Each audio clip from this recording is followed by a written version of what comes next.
किसी शख्स के फौत होने पर बेवा को कुल मनफूला और गैर मनफूला जायदाद में 8वां हिस्सा दे दिया जाए तो जो बाकी बचेगा उसको 3 बराबर हिस्सों में तकसीम किया जाएगा।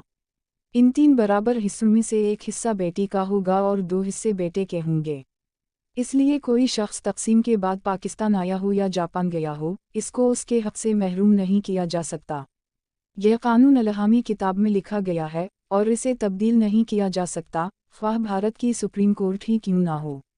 अगर उसी तरह का मुकदमा पाकिस्तान में चल रहा हो तो उस हिंदू फर्द को उसके विरासत के हिस्से से महरूम नहीं किया जा सकता जो भारत मुंतकिल हो गया हो।